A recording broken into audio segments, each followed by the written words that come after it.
Que le Seigneur vous bénisse. Je vous salue dans le nom du Seigneur Jésus-Christ.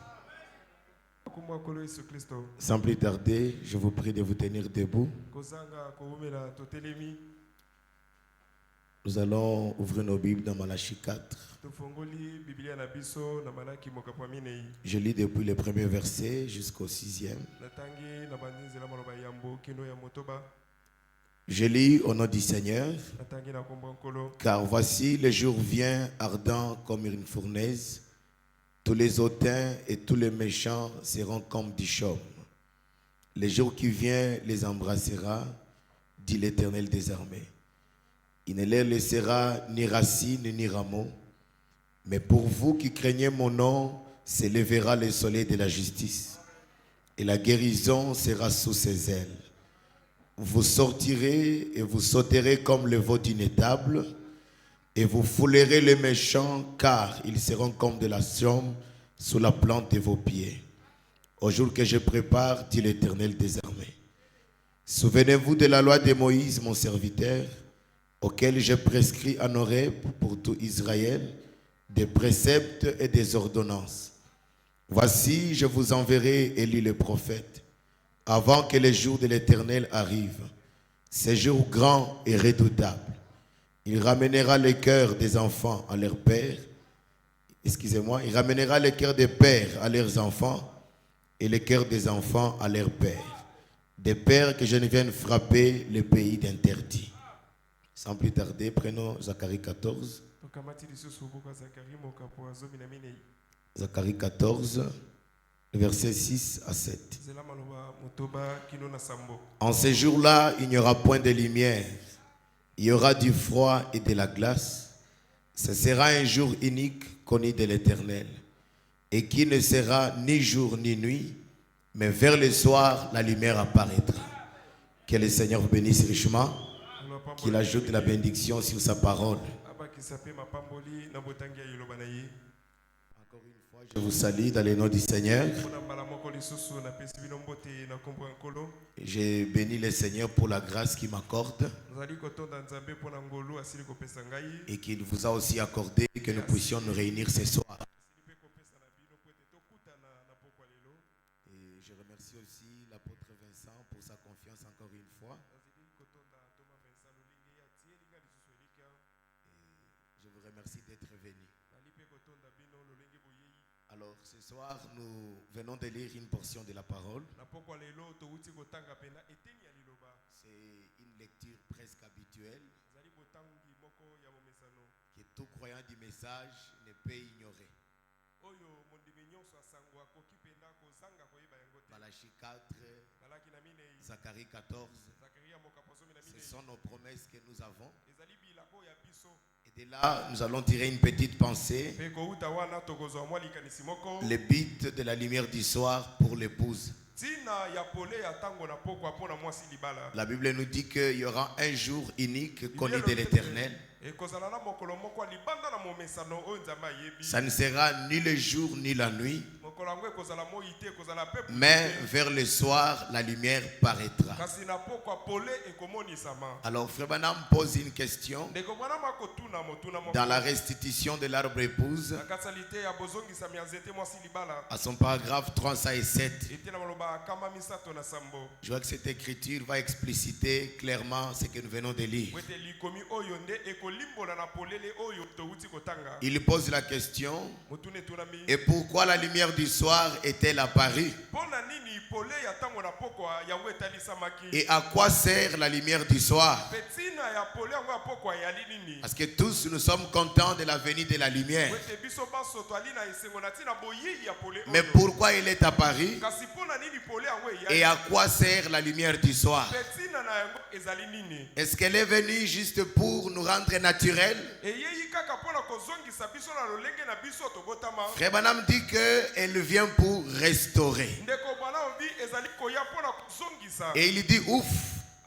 Comprenez-vous cela? La lumière du soir a le même but que la lumière du matin. Elle ne vient pas qu'un objectif contraire à ce qui s'est passé le matin. Restaurer ce qui a été détruit durant les âges de l'église des ténèbres par Rome. Cette lumière apporte la restauration. Et Dieu ayant vu l'obscurité en ces temps de la fin, il a vu l'incertitude qui va battre sur le peuple et que les gens seront incertains. Les gens ils vont manquer où se tenir. Dieu n'a pas voulu laisser son peuple dans la confusion. Il a prévu une lumière au temps du soir. Et cette lumière, c'est le message. Et Frère Branham dit que cela vient pour restaurer. Cette lumière vient pour restaurer ce qui a été détruit durant les âges de l'église. Frère Branham dit que Dieu va restaurer cela en faisant briller la lumière du soir. Il pose encore la question. Quoi? Restaurer de nouveau la parole entière de Dieu. Parce qu'au cours des âges, la parole de Dieu, il y a eu des réformateurs qui ont cherché à organiser la parole de Dieu. Mais Dieu nous avait vus déjà. Et il savait que nous allons vivre en ces temps de la fin. En ces temps de confusion, il a prévu de nous envoyer la lumière. Et c'est cette lumière qui vient restaurer ce qui a été détruit. Frère Branham dit que la venue de cette lumière amène la pleine manifestation de Christ dans son église. Cette fois-ci, Dieu ne sera pas une histoire. Mais encore une fois, Dieu va se manifester dans son église. Et lorsque nous parlons de l'église, nous ne voyons pas ces bâtiments. Mais l'église est une personne. Dieu se manifestera dans des hommes et des femmes. Dieu sera de nouveau parmi son peuple. Et Joël dit, en ces jours-là, je vous remplacerai les années que vous avez perdues. Il dit, vous mangerez et vous vous rassasierez et vous célébrerez le nom de l'Éternel. Il dit, et mon peuple ne sera plus jamais dans la confusion. Le peuple qui est appelé au temps du soir, c'est un peuple qui marche dans la lumière. Et cette lumière, ce n'est pas la lumière du soleil de 24 heures. Mais la lumière dont nous parlons, c'est le message que Dieu nous a envoyé. Ce message a un but. Ce message amène la restauration. Ce message chasse la confusion. C'est que la dénomination a semé. Le message les déracine et nous montre, nous guide vers le toile polaire. Frère Branham dit, ça sera la pleine manifestation de Christ. Dieu sera parmi son peuple. Dieu marchera parmi son peuple. Tout ce qu'il a fait, exactement comme il l'avait fait, sera de nouveau là, dans la lumière du soir, la lumière du matin. Nous avons vu quel effet cela a accompli. Amen. Là-bas, au Orient, pendant que notre Seigneur était sur la terre, les pharisiens ne le croyaient pas. Ils lisaient la Bible, ils attendaient le Messie, mais pendant que le Messie était là, et ils ne comprenaient pas. Et quand le Messie entrait en scène, ils ont cherché à le minimiser jusqu'à ce qu'ils l'ont crucifié. Et Paul dit, nous prêchons une sagesse sagesse que nous prêchons parmi les parfaits, que les rois de ces siècles n'ont pas connu. Parce que s'il avait connu ça, il n'aurait pas crucifié le Seigneur de gloire. Mais cette sagesse a été cachée au roi de ces siècles. Mais Dieu l'a révélé à un petit troupeau. Et nous sommes un peuple heureux ce soir. Parce que Dieu a laissé les grands de ce monde. Mais il est venu se révéler seulement à nous. Alléluia. Voilà, me dit que cette lumière a le même but que la lumière du matin. La lumière du matin a apporté la rédemption. Alléluia. Parce que les gens attendaient un consolateur, un Messie qui allait venir. Et remarquez un peu quelque chose. En ces temps-là, Salomon avait parlé que ce qui est courbé ne peut être redressé. Et pour Israël, c'était quelque chose comme un absolu.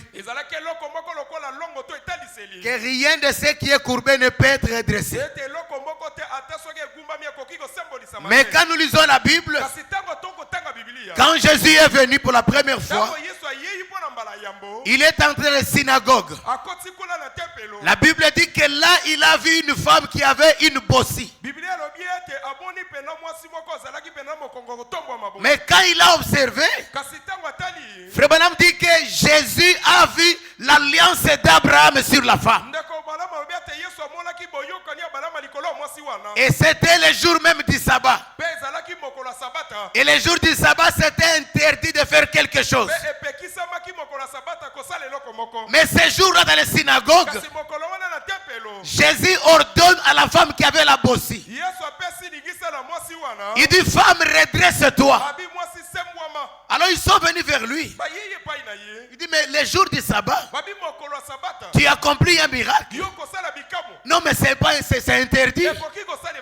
Il répond aux pharisiens. Il dit, qui d'entre vous, le jour du sabbat, il a ses brebis, et l'une de ses brebis tombe dans un trou. Et les laisse mourir là-bas parce que c'est le jour du sabbat. Frère Branham dit qu'ils ont oublié que Jésus lui-même était le maître du sabbat. Et ce que lui a vu sur la femme, c'était l'alliance d'Abraham. Et il a donné à ce que cette femme puisse se redresser. Et ils nous ont ajouté. Mais Salomon nous a dit que ce qui est courbé ne peut être redressé. Jésus leur répond. Il dit, Salomon vous a dit ça, c'est vrai. Mais maintenant, il y a ici plus que Salomon. Même si Salomon a parlé, mais la lumière que j'apporte, elle est capable de redresser ce qui est courbé. Ce que Salomon a dit, ce n'est pas l'ainsi dit le Seigneur. Mais ce que moi j'apporte, c'est ça qui est l'absolu. Et c'est ça qui est la vie. C'est pourquoi la Bible dit que toute parole d'homme soit reconnue comme mensonge. Mais seule la parole de Dieu comme étant la vérité. Le monde peut parler. Les gens peuvent parler. Mais tant que Dieu n'a pas encore parlé, tu as encore de l'espoir. Parce que c'est lui qui détient le dernier mot. C'est notre Seigneur Jésus-Christ. Lui, il a le dernier mot. Alléluia. La lumière du soir a le même but que la lumière du matin. Je voulais épingler cet exemple-là pour montrer que les mêmes peuvent encore continuer. Un jour, on amène une femme qui était attrapé en flagrance. On dit, mais Moïse nous a dit, il faut le lapider. Et une chose qui était étrange, Jésus n'a pas grondé ces gens-là. Jésus n'a pas grondé ces gens-là. Mais il a seulement écrit par terre. Mais quand il a écrit, l'écriture a discerné tout le monde qui était là. Et tout le monde qui lisait, il pouvait lire sa vie là-dedans. Et quand il lisait sa vie, il s'est retiré sans qu'on puisse le chasser. Cette écriture a apporté la vie à cette femme. Cette écriture était la lumière pour ce temps-là. Et après Jésus pose la question à la femme. Où sont ceux qui t'ont condamné? Elle dit, je ne sais pas. Ils étaient là, mais à un moment donné, je ne les vois plus. Jésus lui dit, femme, va et ne pêche plus, de peur que le pire n'arrive. Mais qui est cet homme qui peut seulement écrire, et quiconque lit à l'intérieur, il peut lire sa propre vie et disparaître sans problème? Alléluia. Amen. Jésus, la lumière du temps. Hébreu 13 nous dit, il est le même hier, aujourd'hui, éternellement. Alléluia. Amen. Un des aigles de la Bible, un des aigles, quand il est monté dans les hauteurs, il a vu au loin un jour. Alléluia. Parce que Frère Branham me dit, après la mort de Jésus à la croix, l'obscurité a frappé la terre. Et c'est là même le début des âges de l'église. Mais un prophète a vu un jour grand, un jour redoutable. Alléluia. Et il a vu ça. Il a commencé à parler. Il a dit, oh mes frères, il y aura un jour. Ça ne sera ni le jour, ça ne sera ni la nuit, mais vers le soir, la lumière paraîtra. Pendant ce temps-là, il y aura une lumière. Et nous sommes heureux. Parce que la pensée dénominationnelle, quand ils lisent la lumière, ils pensent que c'est une lumière artificielle ou c'est la lumière du soleil. Mais nous bénissons Dieu parce qu'il nous a donné un prophète qui est venu nous éclairer là-dessus. Cette lumière qu'on parle ici, c'est la parole de Dieu qui vient pour se manifester aujourd'hui en notre temps. Et quand cette lumière apparaît, cela chasse la confusion. On ne marchera plus dans les ténèbres. On n'aura plus la confusion. Mais nous marchons étant éclairés. Fini le temps de la confusion. C'est le temps où la révélation est connue parmi les peuples de Dieu. Et vous allez voir que cette lumière a le même but. Frère Branham dit pourquoi cette lumière vient restaurer tout ce qui a été détruit pendant les âges dénominationnels. Ça vient restaurer la semence qui était morte. Alors maintenant il continue, il dit ceci. Tout ce qu'il a fait, exactement comme il l'avait fait, sera de nouveau là dans la lumière du soir. Ce que Jésus a fait dans la lumière du matin, il le fait exactement dans la lumière du soir. L'histoire se répète encore de nouveau. Cette lumière n'est pas contraire de ce qui était au commencement. Et Frère Branham me dit, chaque fois qu'un peuple entre confusion, Dieu leur envoie un prophète. Et quand un prophète arrive, c'est l'appel au retour à la parole de Dieu. C'est ça la qualité d'un vrai prophète. Et son message, ce n'est pas que je vois le drapeau de la France sur toi. Il ne vient pas nous montrer les esprits des morts. Mais il vient nous révéler notre identité. Voilà pourquoi William Branham est différent de tous les autres prophètes. Parce que lui n'est pas venu nous dire que le diable nous combat.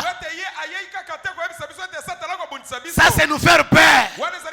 Mais il est venu nous dire que vous êtes des dieux, mais vous avez perdu votre position. Mais attendez que la lumière apparaisse. Et quand la lumière vient, l'homme découvre sa position perdue. Et dès ce moment-là, voilà le jubilé qui commence. C'est la liberté, c'est la délivrance. Il continue pour dire. Il dit, excusez-moi. Voyez-vous ce que je veux dire? Oh, n'est-ce pas merveilleux? Et de savoir que nous vivons en ce même temps pour voir cela. Un temps où la lumière vient pour rétablir. Dans la restitution de l'arbre épouse. À son paragraphe 301. Frère Branham dit quelque chose. Il dit c'est de nouveau la Pâque. Amen. C'est de nouveau la Pâque. Pour les vrais croyants de sa parole infaillible. Pas pour les non-croyants. Pas pour les soi-disant croyants. Mais pour les vrais croyants de sa parole infaillible. C'est de nouveau la Pâque. Frère Branham dit que c'est Pâque. C'est une résurrection. Dieu a des gens partout. Il a ses enfants partout. C'est Pâque pour eux. Il dit pourquoi? Ils sont ressuscités. Frère Branham dit Amen. Ressuscités de ce credo et des dénominations. Ils en sont sortis. C'est de nouveau la Pâque. La semence royale a été cachée dans les racines. La parole cachée là au fond de cette parole. Pendant des années et des années. Et elle commence juste maintenant à être révélée. C'est le temps de Pâques. Or, frère Branham dit, la Pâque c'est la résurrection. Alors, remarquez quelque chose. Frère Branham dit que l'arbre épouse a été rongé par 4 insectes. Et Frère Branham appelle ça les 4 messagers de la mort. Ils sont venus détruire cet arbre. Ils ont rongé ce qui faisait la vie de cet arbre. Mais Dieu avait promis que je restaurerai, je remplacerai les années perdues. Alléluia. Branham dit, ce sont les credos et les dénominations qui ont rongé cet arbre. Quels sont ces messagers-là? Les messagers de la mort. Il dit c'est les Gélec, les Gazam, les Asiles, la Sauterelle. Le messager de la mort envoyé pour détruire l'arbre épouse. Mais Dieu n'a pas voulu laisser ça comme ça. Il a promis de restaurer l'arbre. Mais pour qu'il puisse le faire, il doit aussi envoyer 4 messagers de la vie. Quelqu'un peut dire amen à ça? C'est William Branham qui dit ça. 4 messagers de la mort et 4 messagers de la vie pour restaurer l'arbre. Frère Branham me dit, le premier messager est venu avec la justification. Branham me dit c'était une petite lumière. Mais cela a donné la vie à ces temps-là. Tous ceux qui croyaient à ça, ils avaient la vie sauve. Il dit le deuxième messager, il est venu avec la sanctification. C'était une lumière plus forte que la justification. Là-bas, le message était: le juste vivra par la foi. Et la troisième lumière, Branham me dit que c'est le mouvement pentecôtiste. La restauration des dons, les parler en langue. Mais frère Branham me dit, ils se sont limités par là. Et c'est là qu'ils sont tombés. Alors que Dieu a continué. Dieu, c'est un Dieu de continuité. Il y a quelque chose de plus meilleur que ça. Branham me dit, c'est la 4e lumière. La 4e lumière, c'est la parole. C'est elle qui restaure l'épouse. L'épouse n'est pas restaurée par la justification ni par la restauration des dons. Mais l'épouse est restaurée par la venue de la parole. Frère Branham me dit, à l'ouverture des seaux, la parole naît dans l'épouse. C'est pourquoi William Branham me dit, Dieu ne m'a pas envoyé pour construire les organisations, mais Christ m'a envoyé pour construire les individus, pour que ces hommes et ces femmes deviennent les liens d'habitation de Dieu et les distributeurs de la puissance de Dieu par sa parole. Est-ce que je peux rejouer la bande? Je peux rejouer ça? Frère Branham me dit, Christ ne m'a pas envoyé pour construire les organisations ou pour construire une église. Mais Christ m'a envoyé pour construire les individus. Pour que ces individus-là deviennent les liens d'habitation de Dieu. Non seulement ça, mais les distributeurs de la puissance de Dieu. Parlez en langue.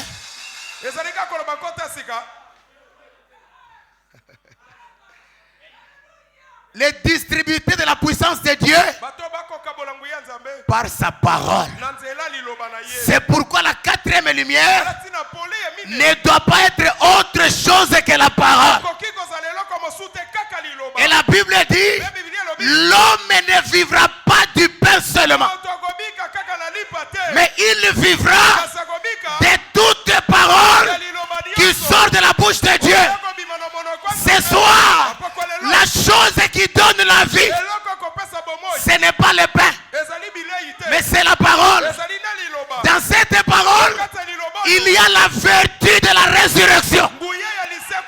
Dans cette parole, il y a la vertu de la restauration. Il suffit que tu reçoives cette parole.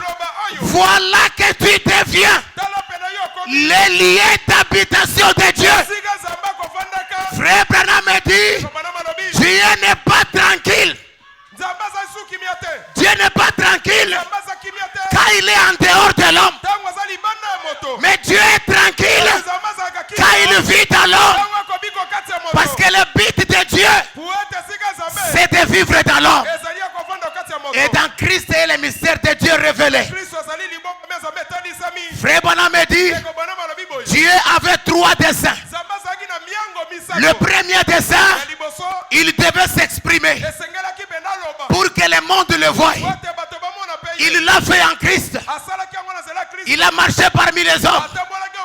Esaïe a parlé. Un enfant nous est né. Un fils nous est donné. Il aura la domination. On l'appellera Emmanuel, Prince de paix, le conseiller, Père éternel. Dieu s'est exprimé au travers d'un humain. Alléluia. Il a marché en Jésus-Christ. Mais le deuxième dessein, Dieu devait avoir la prééminence. Mais pour qu'il ait la prééminence, il faut qu'il y ait des temples qui sont disposés à le recevoir. C'est pourquoi il a dit aux apôtres, n'allez pas vite, restez à Jérusalem. Là, Jérusalem, vous recevrez une puissance. Et quand cela viendra, cette puissance fera de vous mes témoins. Branham dit, c'est le deuxième dessein de Dieu. Avoir la prééminence dans son église sous la forme du Saint-Esprit. Mais le troisième dessein, c'est ça que j'aime. Le troisième dessein, c'est le rétablissement du royaume. Alléluia. Un royaume qui vit dans des hommes. Et Frère Branham me dit, aujourd'hui, le royaume est parmi les hommes. Le rétablissement du royaume. Oh, le rétablissement du royaume, c'est Dieu qui vient donner à l'homme les titres de propriété. C'est qu'Adam a perdu. Non seulement Dieu a la prééminence, mais il retourne à l'homme l'autorité de la divinité. Il dit maintenant, comme je me suis exprimé, j'ai eu la prééminence. Maintenant je te restitue l'autorité que tu as perdue. Et nous sommes contents parce que la dénomination ne peut pas comprendre ces choses. Mais les aigles de Dieu, ils comprennent quelque chose. C'est pourquoi ils sont contents. Le monde se demande pourquoi vous suivez ces blancs. Nous ne suivons pas un blanc. Nous ne l'adorons pas. Laisse-moi te dire ce soir, nous n'adorons pas un juif et nous n'adorons pas un américain, mais nous adorons le Dieu puissant qui s'est dévoilé devant nous aujourd'hui. Mais ce Dieu-là, pour qu'il se dévoile, il devrait d'abord se voiler. Et nous bénissons le Seigneur parce qu'il a pris un frère parmi nous. Il s'est caché là-bas et il a commencé à nous parler. Malachie 4 dit, ça sera un jour grand. Un jour grand et redoutable.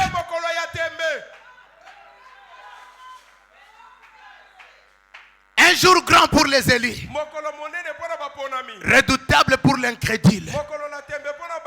Et Frère Branham me dit, le temps dans lequel nous vivons, c'est un âge glorieux.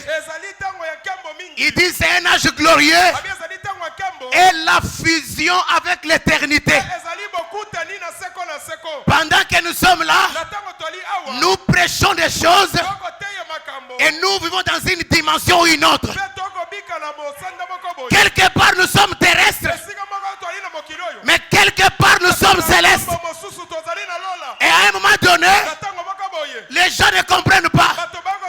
Mais pourquoi ils sont contents quand on leur prêche la parole? Non, ce qui nous rend heureux, c'est parce qu'on nous récite ce que nous avons écouté. Alléluia. Amen. La quatrième lumière qui restaure l'épouse. Dieu rétablit son royaume. Et il est rétabli dans l'homme. C'est là le royaume de Dieu. C'est là qu'il aime vivre.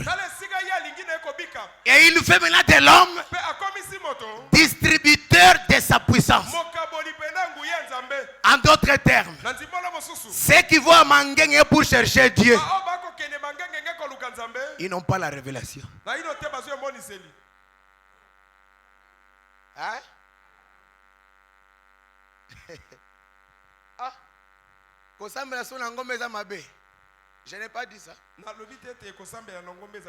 J'ai dit aller chercher Dieu à Mangenge, c'est faux. Nous, quand nous allons à Mangenge, on ne part pas chercher Dieu là-bas. Nous amenons Dieu là-bas.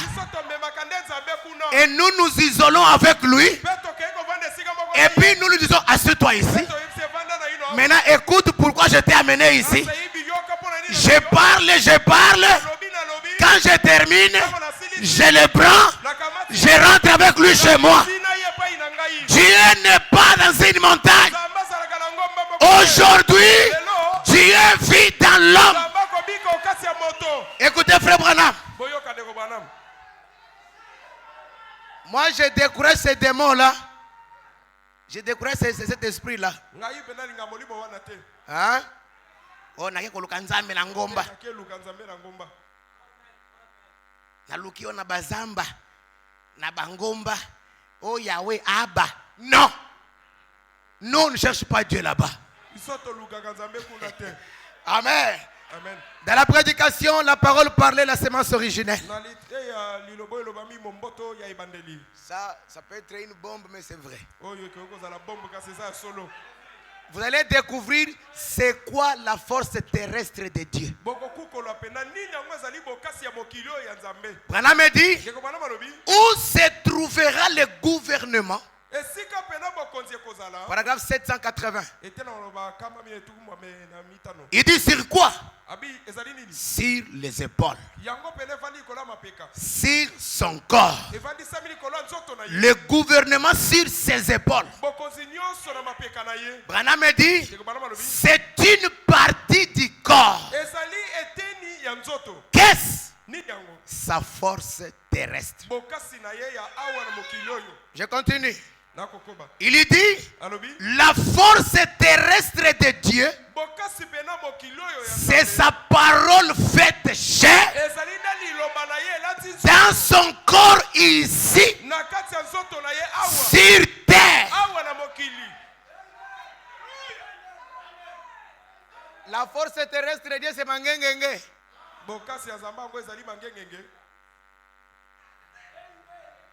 On fait une ligne de prière ici.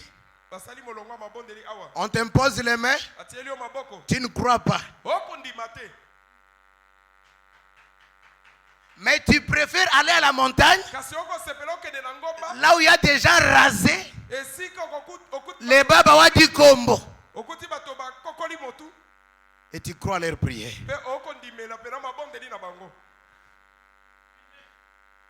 Ces gens-là n'ont pas Dieu. Et c'est comme c'est devenu comme la mode parmi nos frères et sœurs. Moi je me pose la question. Tu es parti à la montagne pour prier. Mais tu te filmes. Hypocrite. Ça c'est un aventurier. Et puis, et la photo de que nous avons une photo. Non. Hormis ça, bazo filmé yé. Nenga zo bondela. Et il prend ça.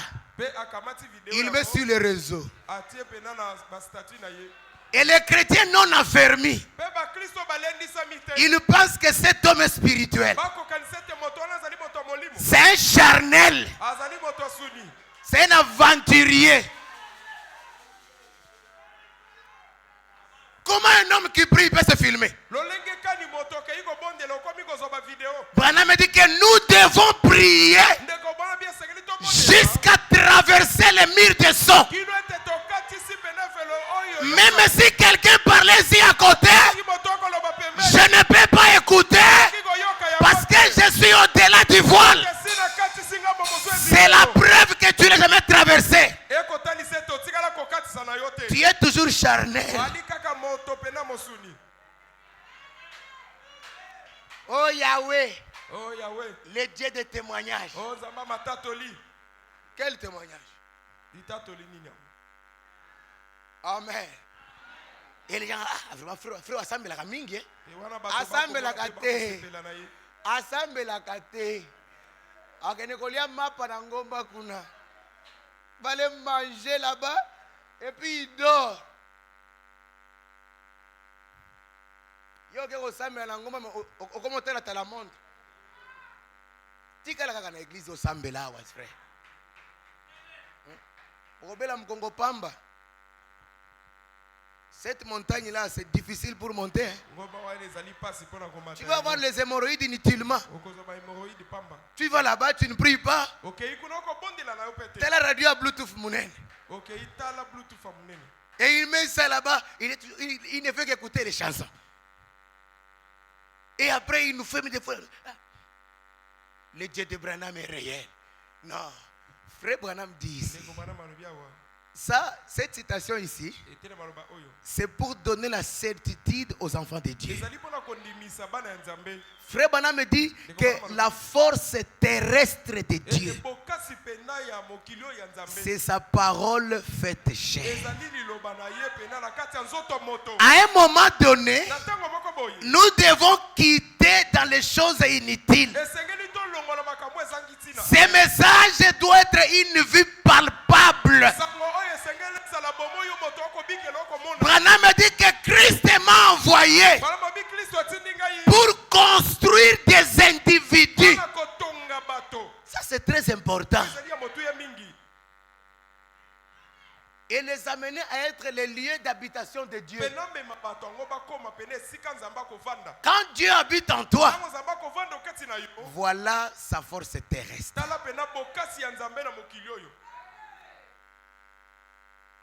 Écoutez les prophètes.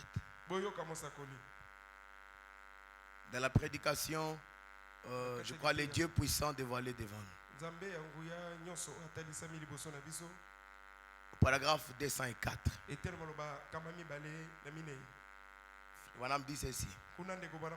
Il dit, je m'identifie à un groupe qui sent l'Esprit de Dieu. Je m'identifie à un groupe qui sait qu'il est dévoilé. Est-ce que vous croyez que Dieu est dévoilé? Frère Branham dit que je m'identifie. Qui sait qu'il est le même hier, aujourd'hui et pour toujours. Qui sait que ceci n'est pas du fanatisme. C'est Jésus-Christ, c'est le même hier, aujourd'hui et pour toujours. Je m'identifie à ce groupe-ci ce soir. Et pourtant, on les traite de bandes d'hérétiques, des bandes de fanatiques, à cause de la parole de Dieu.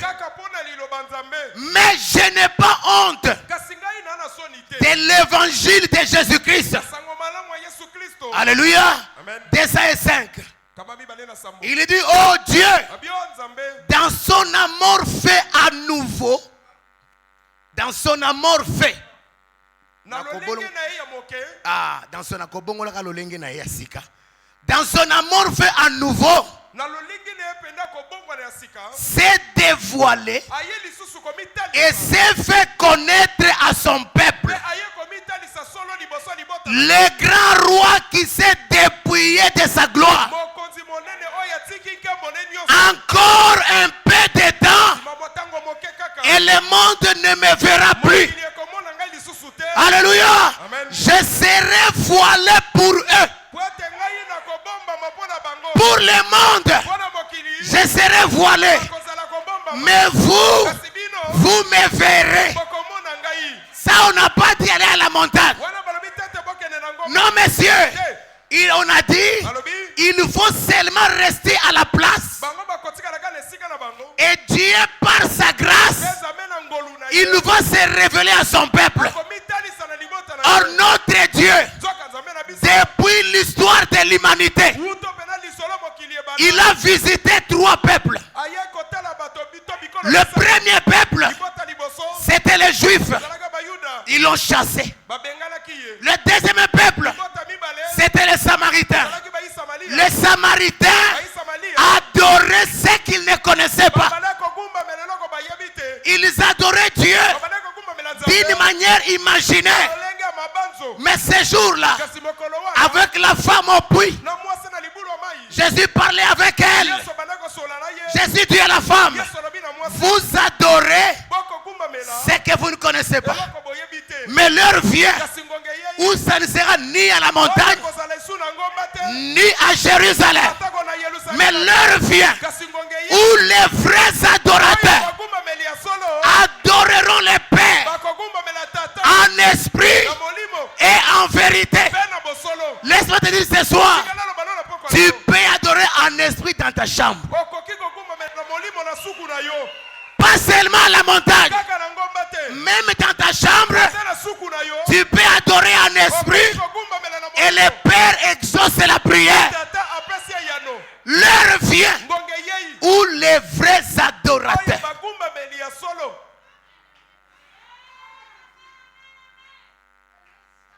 Mais qui sont les vrais adorateurs?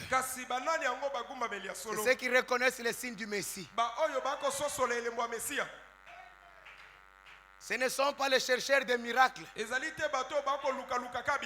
Mais c'est ceux-là qui cherchent l'original. Ce sont ceux-là, les vrais adorateurs. Ils adorent en esprit et en vérité. Tu vas à la montagne, quelqu'un crie là-bas, Shakarabarabara. Tu arrêtes d'abord de prier. Maintenant tu le regardes. Regarde cet homme. Il n'a pas Dieu.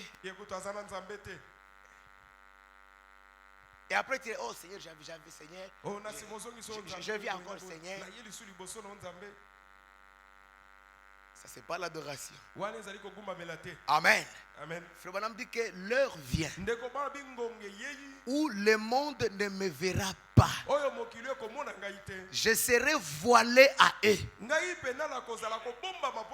Donc ce n'est pas étonnant que ces gens-là ne puissent pas reconnaître Frère Branham. Amen. Parce qu'il a dit, je me cacherai à eux et je vais me révéler à vous. Ce n'est pas étonnant que quelqu'un trouve les erreurs dans Frère Branham. Parce que dans le plan de Dieu, il n'est pas parmi ceux-là chez qui Dieu peut se dévoiler. C'est là chez qui Dieu peut se dévoiler. Ils ne verront pas un homme, mais ils verront Dieu dans l'homme. Parce que quand nous parlons de Frère Branham, le monde pense que nous adorons Frère Branham. Mais en réalité, ce n'est pas ça. Nous perçons le voile. Et quand nous perçons le voile, nous voyons le même Dieu. Dans l'Ancien Testament, Frère Branham dit, la gloire de Dieu s'est cachée derrière la peau des blaireaux. C'est là qu'il y avait la gloire. Et Israël adorait Dieu qui était voilé quelque part. Il ne disait pas, nous voulons le voir. Non. Il croyait que derrière ce voile-là, Dieu est là. Et quand ils venaient avec leurs problèmes, ils venaient avec certitude que derrière la peau de blaireau, il y a une puissance cachée. Il y a la gloire de la Shekinah. Mais aujourd'hui, cette gloire a quitté la peau de blaireau. Et cette gloire s'est voilée dans la chair. Voilà la chose qui nous attire. Voilà ce qui nous bénit. Nous on a compris que l'adorable, le Dieu le Père, vit dans l'homme. Et quand nous adorons, ce n'est pas l'homme que nous adorons, mais nous adorons celui qui est dans l'homme. Ce soir, je salue les dieux qui disent Amen. Que Dieu te bénisse. Tu n'es pas un homme comme tout le monde. Tu es un Dieu dans un temple d'humiliation. Mais l'un de ces 4 matins, nous allons retrouver notre véritable corps. Paul dit, nous habitons dans ces tentes périssables. Mais un jour, nous allons quitter ce corps. Mais regarde la sagesse de Dieu. La sagesse de Dieu, c'est de flouer les sages. Leur cacher la réalité. Quand l'incrédule regarde, il dit non, c'est juste un monsieur. C'est juste un monsieur qui parle anglais. C'est fini. Et après, il vous dit, vous les Congolais, vous êtes complexés. Vous laissez les dieux qui portent les bagnes. Vous les connaissez, non? Je ne sais pas son nom ici. Ça, c'est la chair de Frère Branham. Les dieux qui portent les bagnes et qui vous fait boire de l'eau. Hein? C'est Dieu qui vous fait boire de l'eau là.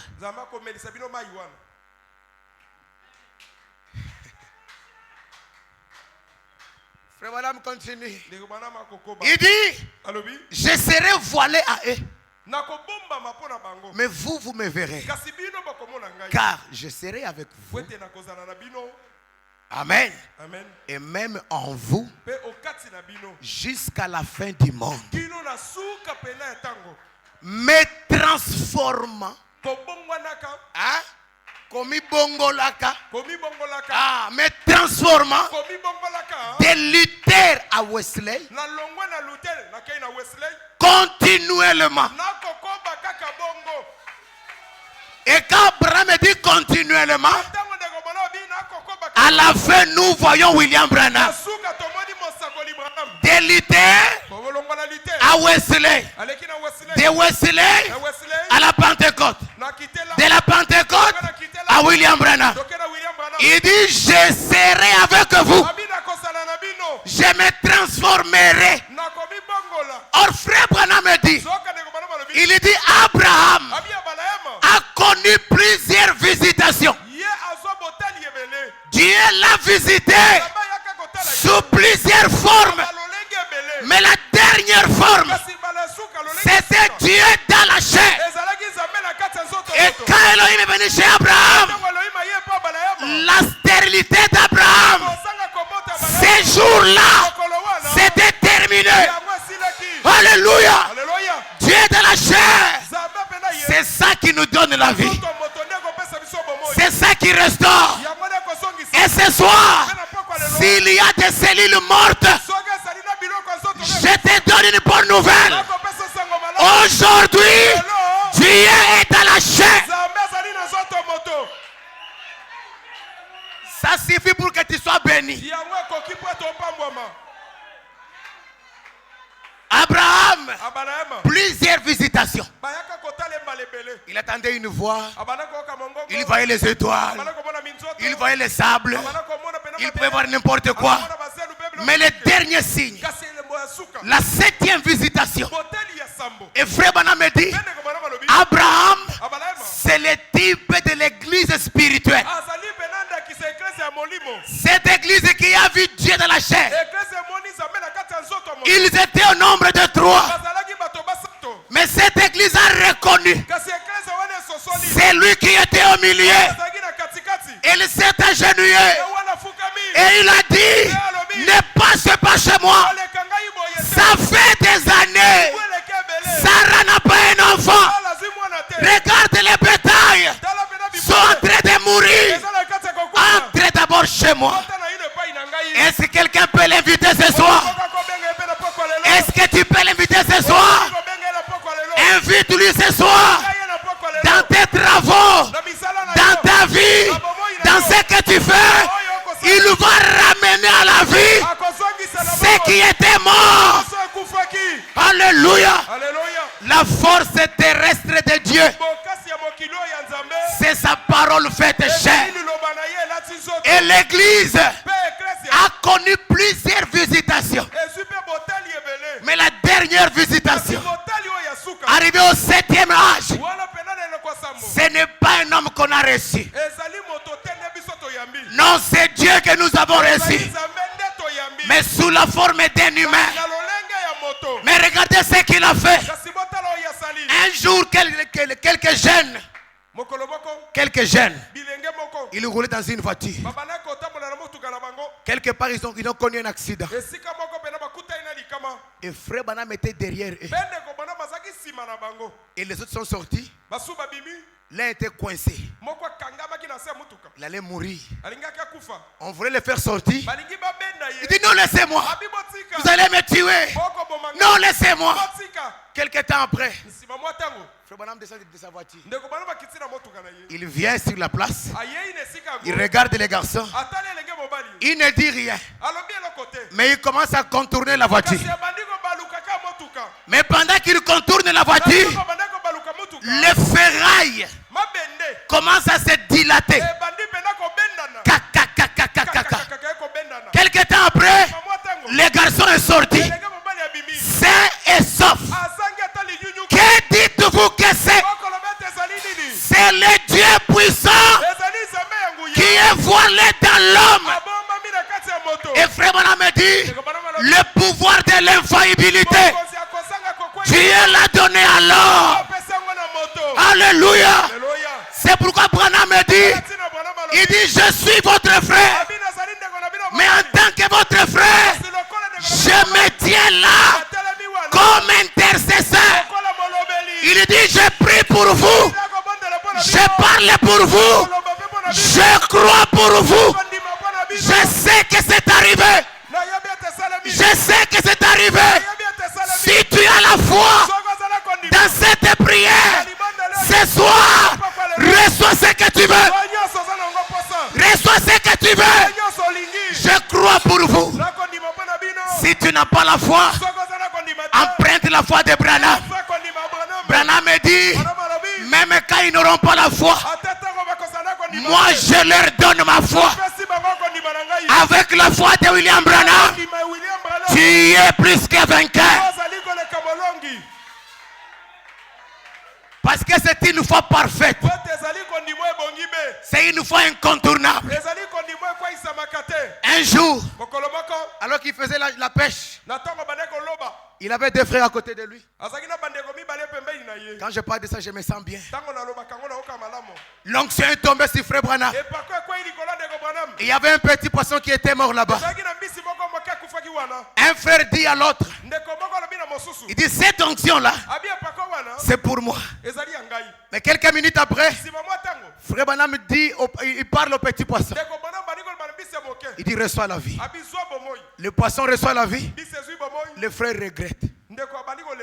Il dit, Frère Branham, j'ai pensé que cette onction était pour moi. Dieu descend son onction pour un petit poisson. Frère Branham lui répond.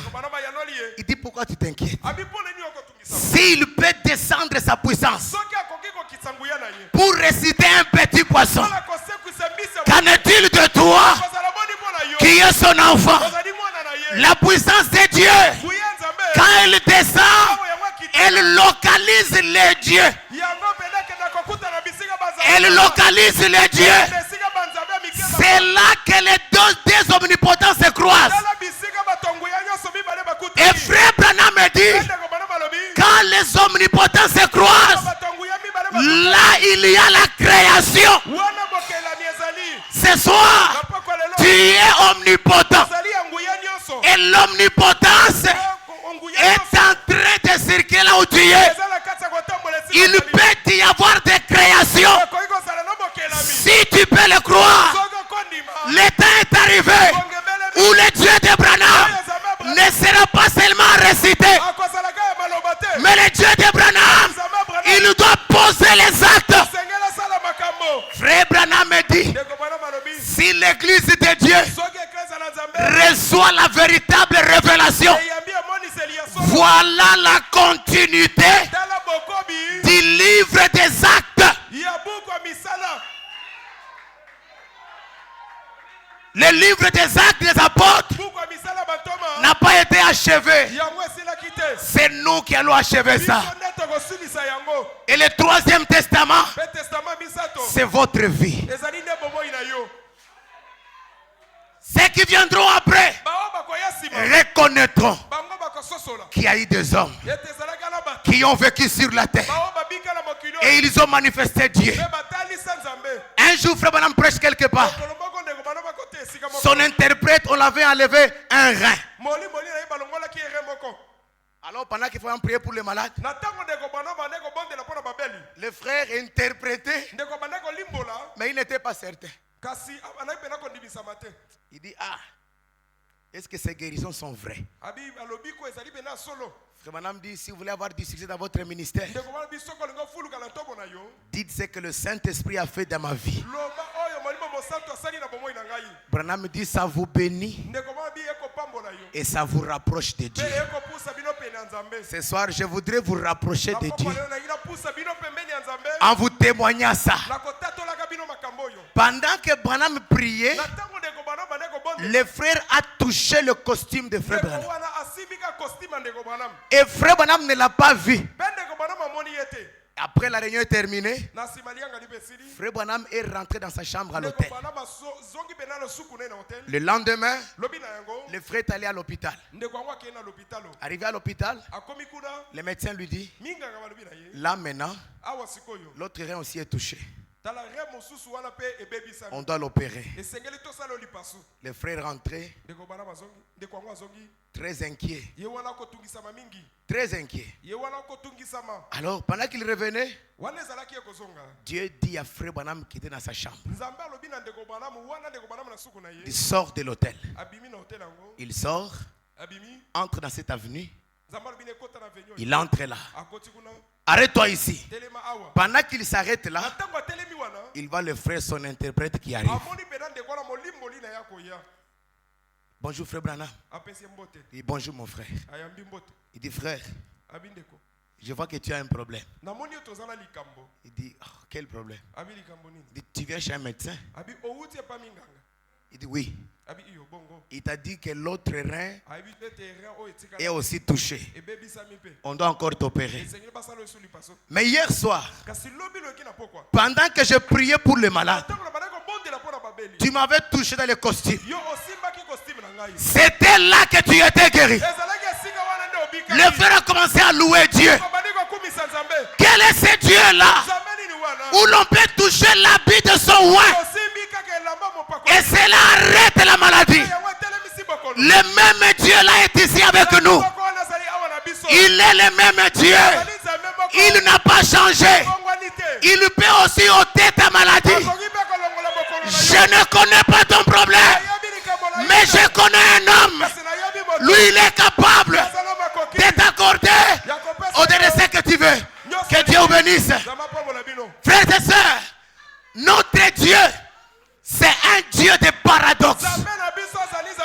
Lorsqu'on dit c'est limité, lorsqu'on dit c'est terminé, c'est là que lui commence.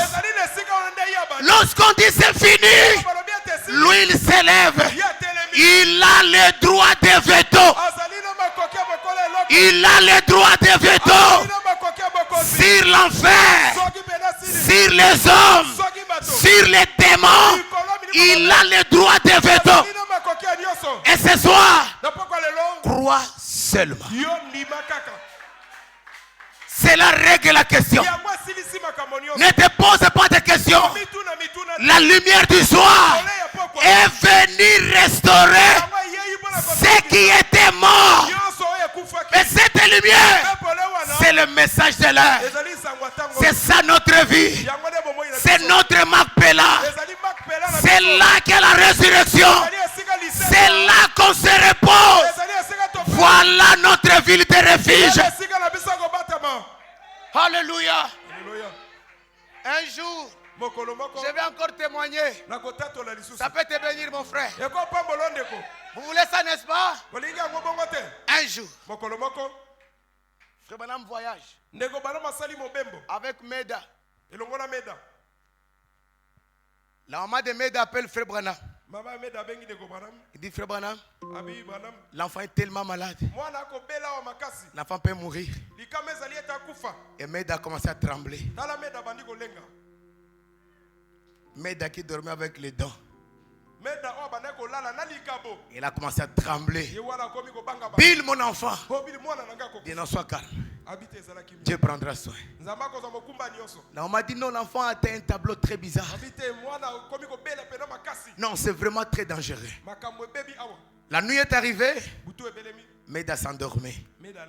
Frère Branham dit, je suis sorti de la chambre où nous étions. Je suis allé dans l'autre chambre. Je me suis agenouillé. J'ai commencé à prier. Il dit, pendant que je priais, l'ange est allé prendre l'enfant. Il a amené l'enfant dans la chambre. Là où il y avait Frère Branham. Et Frère Branham a prié pour l'enfant. Il a remis l'enfant à l'ange. Pendant ce temps-là, la maman de Meda somnolait. Et l'ange ramène l'enfant. Quand Meda se réveille, Frère Branham lui dit, l'enfant était ici la nuit. J'ai prié pour lui. Tu peux appeler. On te dira qu'il va mieux. Et quand Meda appelle, Samuel lui dit, je ne sais pas ce qui s'est passé. J'ai somnolé un peu. Mais quand je me suis réveillé, j'ai vu que l'enfant est guéri. Écoutez mes frères, Dieu n'a jamais été loin de nous. Frère Branham me dit, il est plus près de toi plus que même ton bras. Même ton bras est loin de toi. Mais Dieu est tellement proche. Si seulement tu peux dire ce soir, Seigneur, je crois. Et je vais marcher avec toi. Frères et sœurs, sortons des illusions. Notre Dieu est réel. Notre Dieu est vivant. Croyez-le seulement. Et prenez-le au mot. La scène va changer. La quatrième lumière restaure l'épouse. Que Dieu bénisse pour ce soir. Que le Seigneur bénisse richement.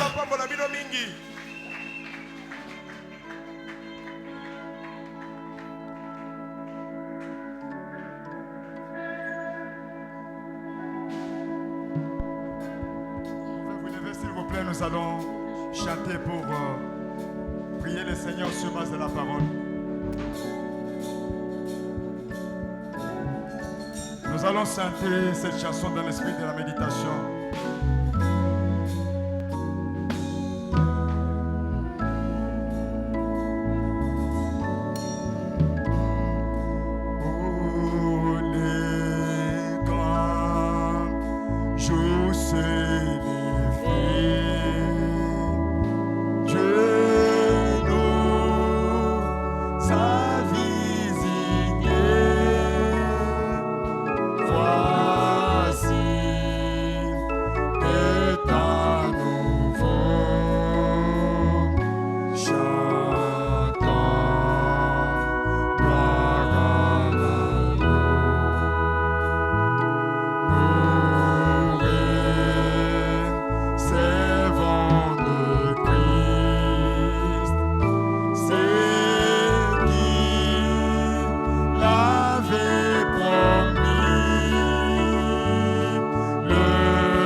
pour la parole de ce soir. Prions le Seigneur.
Nous allons nous lever. Nous allons prier le Seigneur.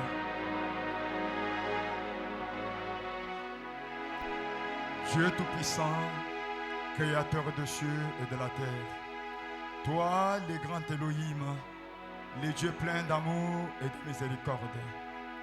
Père bien-aimé, ce soir, nous pouvons dire que Seigneur Jésus, ce n'était pas l'homme qui était en train de nous parler, mais c'était toi-même, Père bien-aimé, qui est en train de nous parler au travers de ta parole. Sois loué, Seigneur Jésus-Christ. Sois glorifié, Père éternel. Sois élevé, Seigneur Jésus, car tu mérites la gloire, tu mérites l'honneur, tu mérites la louange, Seigneur Jésus. Parce que, Père bien-aimé, tu as fait que ce soir, ô Dieu Tout-Puissant, nous puissions comprendre que tu es venu en ce temps de la fin pour nous visiter. Les temps où, Seigneur Jésus, les gens vivent dans la confusion, Seigneur Jésus. Les temps où, Père bien-aimé, les ténèbres, Père bien-aimé, du diable avaient envahi, Père bien-aimé, la terre, Seigneur Jésus-Christ. Même l'Église, à tel point que Jésus s'est retrouvé dehors en train de frapper, Seigneur Jésus-Christ. Mais comme tu avais dit, Père bien-aimé, que ton peuple ne serait jamais dans la confusion, alors, Père bien-aimé, tu avais promis que au temps du soir, la lumière paraîtrait. Tu nous as envoyé ta lumière. Et ta lumière, c'est ce message du temps de la fin qui est venu nous sortir, Seigneur Jésus, de la confusion. Qui est venu nous sortir, Seigneur Jésus, des dogmes. Qui est venu nous sortir des dénominations, Seigneur Jésus. Et qui nous a ramenés à ce que nous étions au commencement, Seigneur Jésus. Qui nous a ramenés à ce que Adam avait perdu. Afin qu'aujourd'hui, en croyant à cette parole, nous puissions être capables, Seigneur Jésus, de prononcer la parole et de voir quelque chose arriver. Oh Seigneur Jésus, nous te remercions pour cela, Seigneur Jésus. Nous te remercions pour la grâce. Nous nous sentons vraiment des gens privilégiés, Seigneur Jésus, parce que tu as permis que nous puissions reconnaître notre jour et notre message, Seigneur Jésus-Christ. Oh Père bien-aimé, sois loué, Père bien-aimé, sois béni. Maintenant, Seigneur Jésus-Christ, oh Père bien-aimé, nous te demandons de bénir chacun de tes enfants qui étaient venus ce soir pour écouter ta parole. Seigneur Jésus, que ceux qui étaient venus tristes, Seigneur Jésus, rentrent étant joyeux. Que ceux qui étaient venus avec des problèmes, nous croyons que, Père bien-aimé, ils vont rentrer avec des solutions. Parce que quand ta parole sort, elle donne solution à chaque problème. Quand ta parole sort, elle guérit ceux qui sont malades. Quand ta parole sort, elle change des situations. Quand ta parole sort, elle change les statuts des gens. Laisse que cette parole qui est sortie ce soir avec puissance puisse changer nos situations, Seigneur Jésus, afin que nous venions témoigner, Seigneur Jésus, la prochaine fois quand nous nous retrouverons ici. Oh Seigneur Jésus, merci beaucoup parce que tu as fait tout cela. Merci parce que tu nous as accordé la victoire. Merci Père bien-aimé pour tes bienfaits, car nous avons inspiré par la foi, croyant que tu nous as exaucés. Dans le nom précieux du Seigneur Jésus-Christ, nous avons ainsi prié. Amen. Que Dieu vous bénisse. Que Dieu bénisse aussi son serviteur pour la parole de ce soir. Alors, pendant ce temps, je demande au huissier de faire circuler les paniers.